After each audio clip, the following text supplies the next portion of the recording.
lingkungannya untuk bertahan hidup dan untuk melindungi diri dari musuhnya. Yang beda dengan hewan kan, hewan memperoleh makanannya, sedangkan tumbuhan untuk menyesuaikan hidup di lingkungannya. Masih ingat kalian tentang fotosintesis simpulan?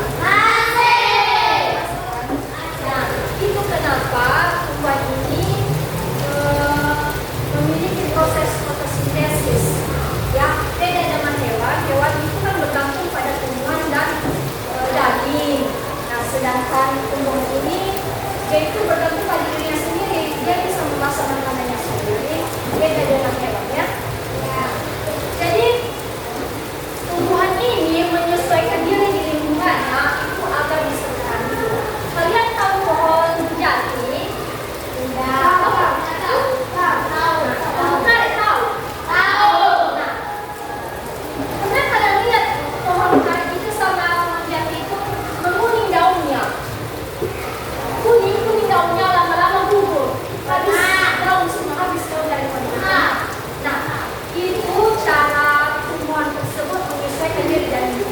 Contohnya pada musim kemarau, pasti kalau musim kemarau itu daun pohon karet itu habis semua kan? Ya kan? Ya, dia mengumpulkan daunnya itu agar bisa bertahan hidup. Karena pada musim kemarau itu berkurangnya air. Nah, bisa berkurangnya air, disitulah pohon karet itu akan mengumpulkan daunnya supaya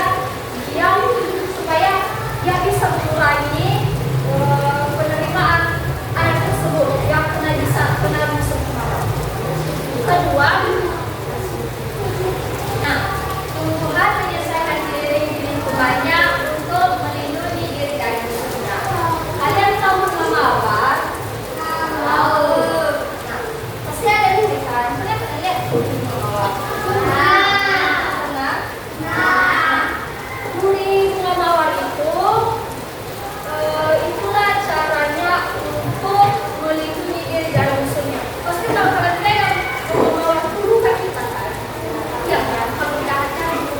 Nah, begitu cara tumbuhan melindungi diri dari musuhnya. Apa lain? Tumbuhan apa lain?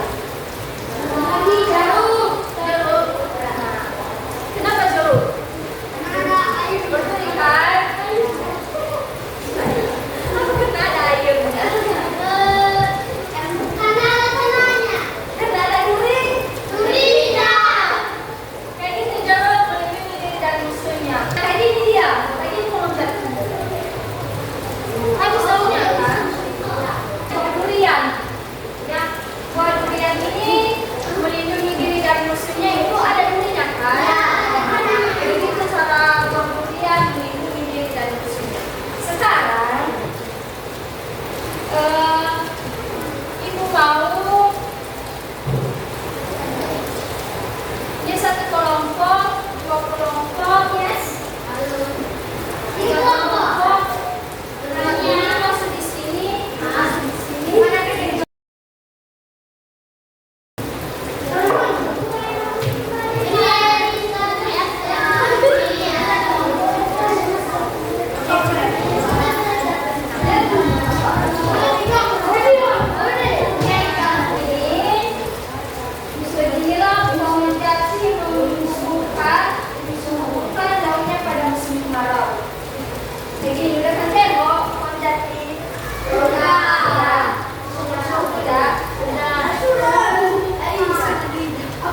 Contohnya pohon jati yang menyesuaikan diri dengan cara menggugurkan daunnya.